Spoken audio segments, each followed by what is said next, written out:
Assalamualaikum doctors. In this video I am discussing about JIA, Juvenile Idiopathic Arthritis Management.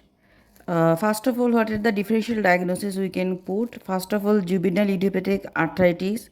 It can be dermatomyositis, it can be SLE, systemic onset of JIA, psoriatic arthritis.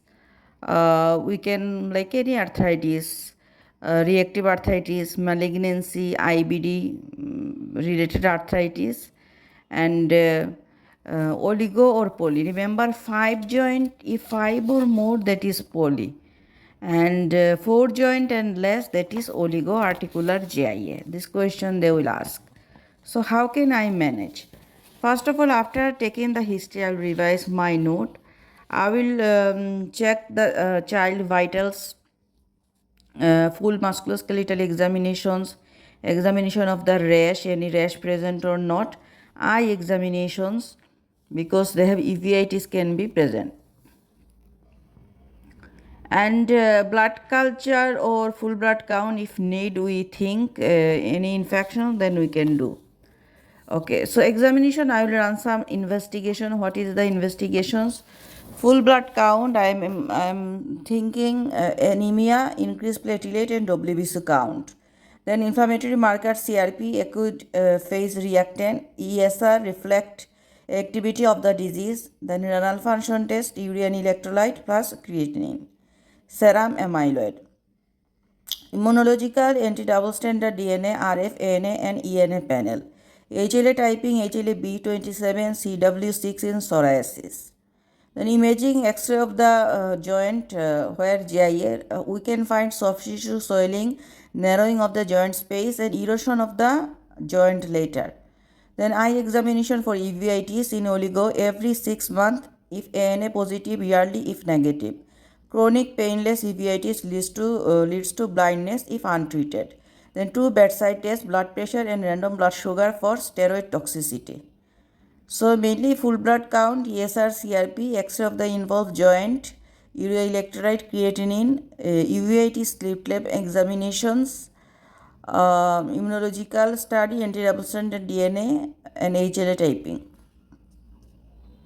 Treatment of GIA involve the multidisciplinary team, that is pediatric consultant, physiotherapist, occupational therapist, social, orthotist, orthopedics, hand and foot specialist, that is chiropodist, ophthalmologist, liaise with the school and the psychological support.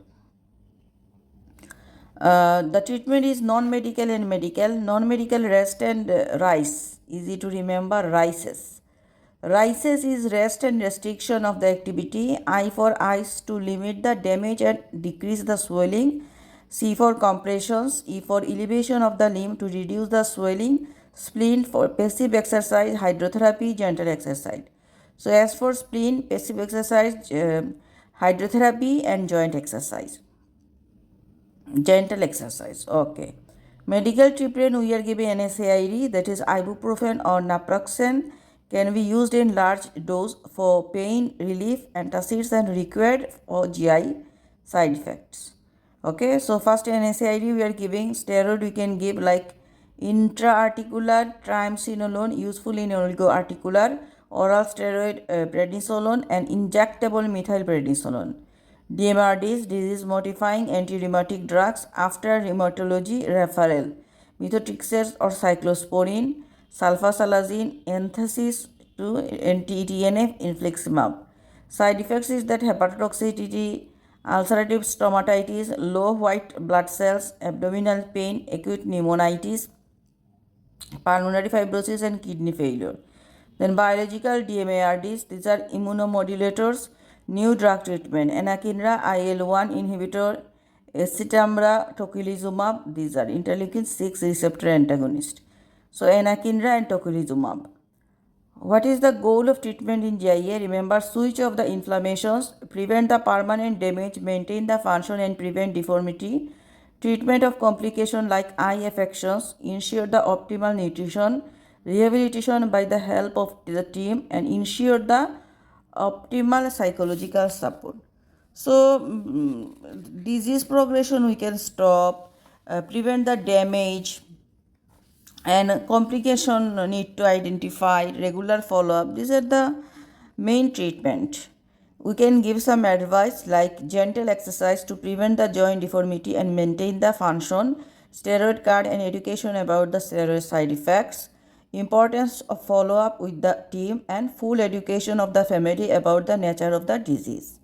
Prognosis of oligoarticular GIA, that is 60% resolves spontaneously, 20% extend to extended oligo, 20% relapse.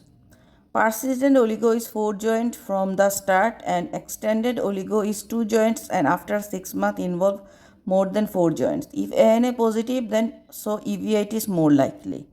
Systemic onset of GIA less than 5 years, temperature more than 38, salmon pink rash intermittent with the fever. There is polyarthritis, lymph node plus hepatosplenomegaly, pericarditis, pleurisy, no uveitis.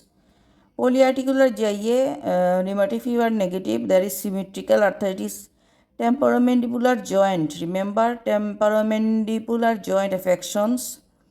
So, uveitis rare, ANA positive in 25%. RF positive is no uveitis, severe joint destruction, ANA positive in 75%. Enthesitis related arthritis, what is that? It is inflammation at the site of tendon insertions. 90% of the boys, uveitis RF negative, HLA-B27 positive in 75%. Many will develop ankylosing spondylitis. So this is GIA management. Thank you.